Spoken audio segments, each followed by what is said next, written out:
wind moaned low and eerie through the cornfield, shifting in waves across endless rows of stalks. The air felt thick, almost alive, humming with something far worse than insects. Beth swallowed, feeling her own heartbeat pounding in her throat, her flashlight trembling in her hand. They shouldn't have come here. Not at night. Not in October. A week ago, the field had been just a field. Corn, drying for the season, nearly 10 feet tall, dense and unwelcoming. But after old Mrs. Calhoun vanished, things had changed. People whispered about the land, how she'd been seen wandering into the field the day before, barefoot and muttering to herself. She hadn't been seen since, and the stories had only grown darker since then. Beth turned to her friends, Jake and Melissa, but even their silhouettes seemed different now, just shadowy figures in the moonlight. Let's just go back. No way. We have to see for ourselves. His bravado felt forced, his eyes darting back and forth, always returning to the field as if expecting to see something moving between the rows. People said there's something in here. I just want to see. Beth took a breath. She wanted to grab his arm, turn him around, but instead, her legs followed him deeper into the field. The corn whispered around them, stalks leaning in as if listening, pressing close. Each step felt like stepping into another world. The rows seemed to close behind them, erasing their way back. They walked in silence, each lost in thoughts of their own. But then the whispers began. Faint, almost inaudible at first, like the wind shifting through the leaves. But the longer they walked, the louder they grew. Words they couldn't understand, voices that sounded too close and too far away all at once. Did you hear that?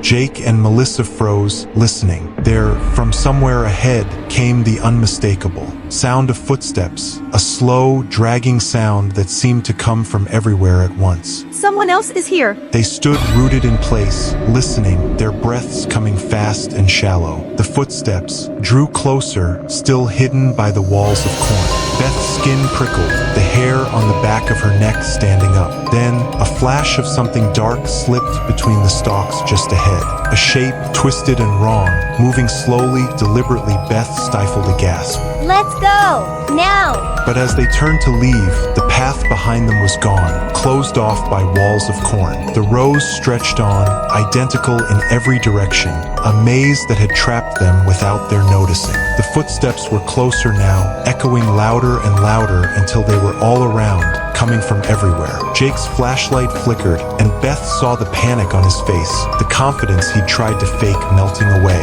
Where's the way out? I don't know. We didn't turn, did we?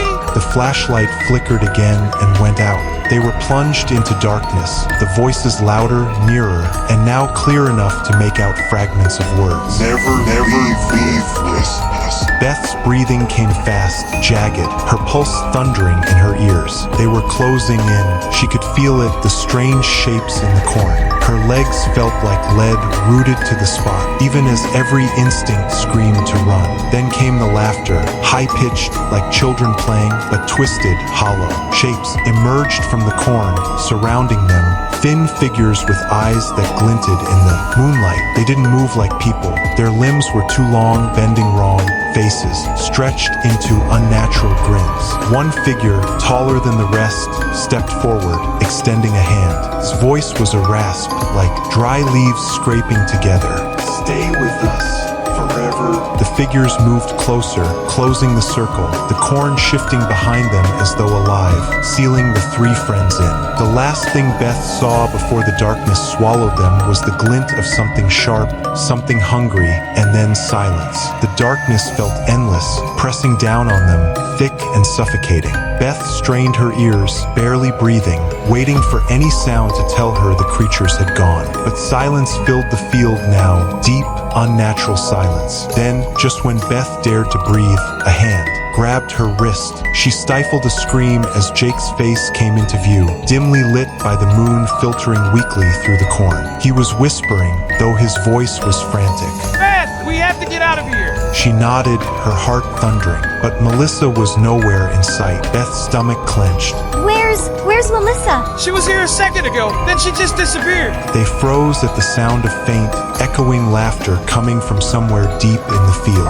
It was twisted, childlike, as if mocking them. Melissa! Beth called, trying to keep her voice low, hoping her friend would answer. But her voice was swallowed by the corn, absorbed into the oppressive silence. Jake pulled on her arm. For a while, the figures disappeared and everything went back to normal, but Melissa was missing. Jack and Beth were looking for him. Beth didn't answer. She didn't want to remember those twisted shapes, their sickly grins and glinting eyes. She couldn't bear to think about it. All she knew was that they needed to keep moving, away from those things, away from whatever had taken Melissa. They crept forward, stepping as lightly as possible. The field had changed. The rows seemed denser, more tangled, as if the corn itself was shifting to keep them in. They could barely see beyond the stalks right in front of them. The narrow paths twisted and split in impossible ways, leading them in circles. Jake stumbled, his foot catching on something. Beth turned to help him, and as her flashlight fell on the ground, she felt bile rise in her throat. It was a shoe,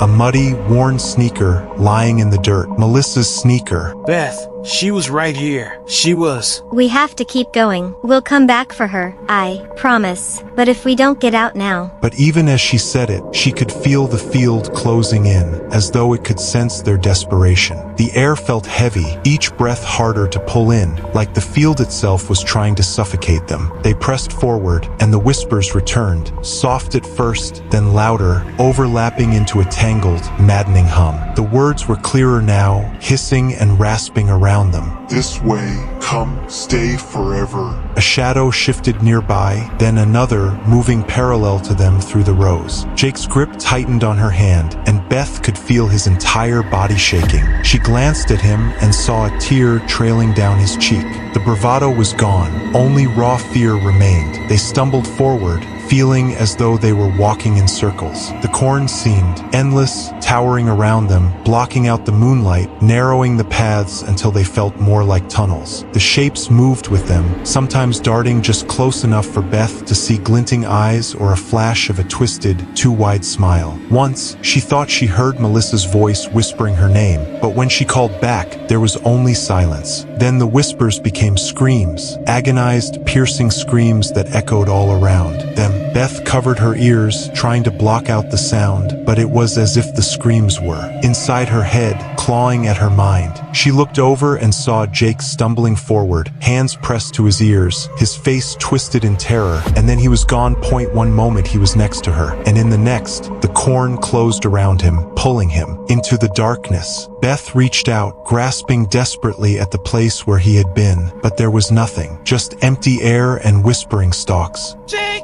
She screamed, her voice breaking, but the field swallowed her cries, mocking her, surrounding her with the echoes of her own voice. She was alone now, utterly alone, surrounded by the endless, twisted corn, the whispers, growing louder, closer. Shapes moved all around her, circling, watching. She could feel their eyes on her, cold and unfeeling, and somehow hungry. Then, ahead, she saw it, a faint glow. Her breath caught as she stumbled toward it, pushing through the tangled stalks. The light grew brighter, and soon she found herself in a small clearing, bathed in an eerie, greenish light. In the center of the clearing stood an old scarecrow. His clothes were tattered, stuffed with straw, and its face was a burlap sack, stitched crudely with a hideous grin. But its eyes were real, dark, and staring, as though something was trapped within. Beth stepped back, her blood running cold. The scarecrow's eyes followed her, unblinking, as though it were alive. And then it spoke, its voice a dry, rasping whisper that seemed to come from everywhere and nowhere. You came to us. Beth's legs felt like they were made of lead. She tried to move, but her body wouldn't respond. The scarecrow tilted its head, its grin widening,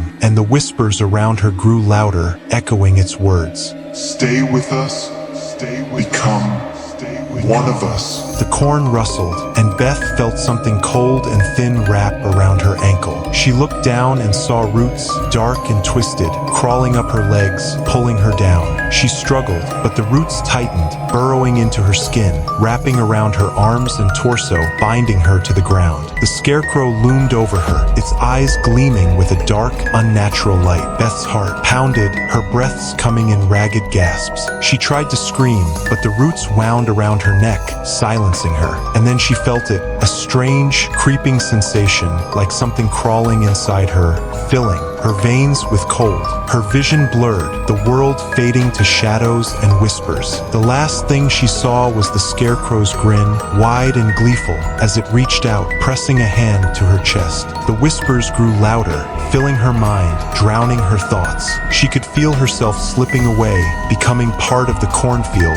part of the endless, dark silence. And then there was nothing but the whispering, endless and eternal. The next morning, the sun rose over the cornfield, casting a golden light on the rows of dry, towering stalks. And in the center of the field, 3 new scarecrows stood, their eyes dark and empty, their mouths twisted into silent screams. The wind whispered through the corn, carrying faint echoes of voices, laughter, and cries. And deep within the field, something waited, watching, listening for the next ones who dared to enter. The cornfield was never just a field. It was alive, hungry, and forever waiting.